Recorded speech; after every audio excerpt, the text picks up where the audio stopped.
For weeks, the White House has been dodging a simple question. Who is really running the Department of Government Efficiency, or Doge? Elon Musk is clearly the face of the operation, but is he officially in charge? Or is there someone else pulling the strings behind the scenes?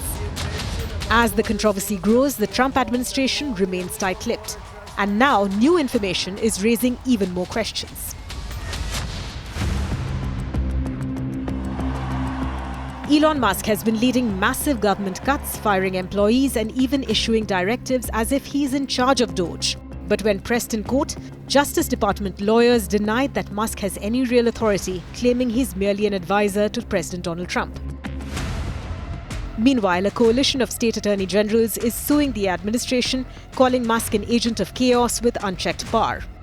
The confusion reached new heights when a federal judge demanded to know who is actually leading Doge. Is Elon Musk going to attend the president's first cabinet meeting tomorrow? He is, as a matter of fact. I spoke to the president about that before coming down here as well. And Elon, considering he is working alongside the president and our cabinet secretaries, this entire administration will be in attendance tomorrow just to talk about Doge's efforts and how all of the cabinet secretaries are identifying waste, fraud, and abuse at their respective agencies. We look forward to the meeting tomorrow, and I think you'll be hearing from the president and his cabinet where they're on campus tomorrow. I hope you guys are excited. After weeks of mystery, the White House quietly named Amy Gleason as the acting advisor of Doge.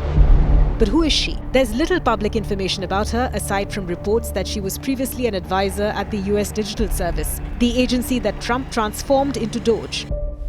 Gleason hasn't commented on her role, and it remains unclear when she was appointed or how much power she actually holds.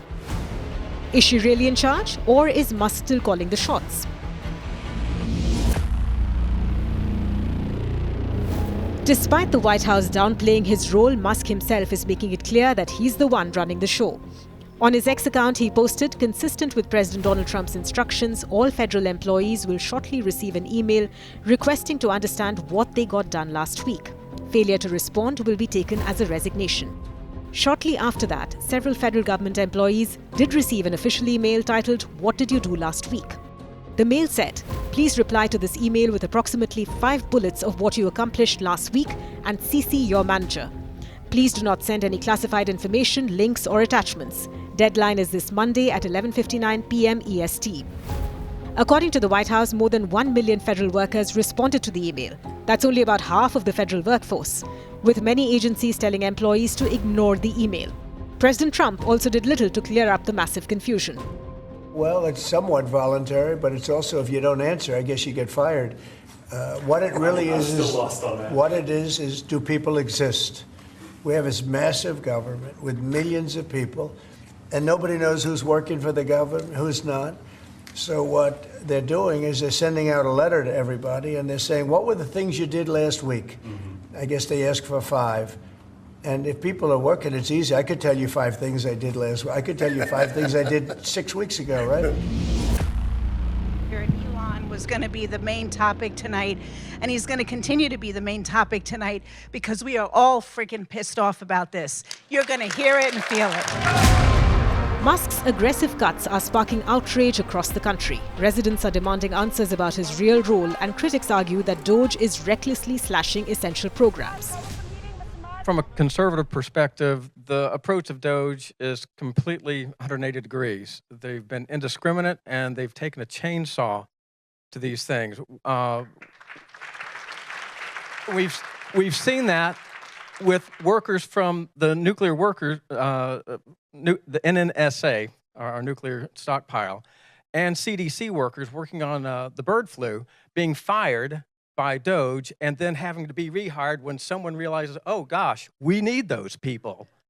Why is a supposedly conservative party taking such a radical and extremist and sloppy approach to this?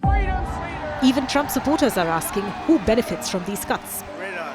Also, if those cuts, as you said on Fox News, I believe, that there's hundreds of billions of dollars to be saved with Medicare, Medicaid, Social Security that needs to be cut. And why not take that money from taxing the billionaires and corporations instead? The uncertainty isn't just affecting government employees, it's sending shockwaves through the economy. Critics say that Elon Musk's cuts aren't strategic. They are chaotic and driven by ideology rather than efficiency.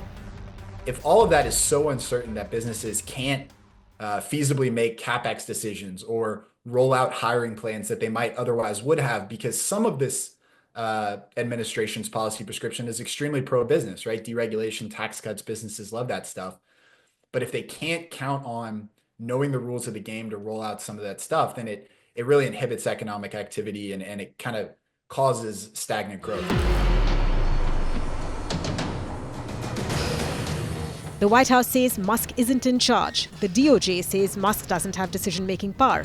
But Trump himself continues to praise Musk as the leader of Doge. He's a great guy. Meanwhile, Amy Gleason has been named acting administrator, yet no one really knows what role she actually plays. The past struggle over Doge isn't just about government efficiency, it's about control. And for now, the person truly calling the shots remains a mystery.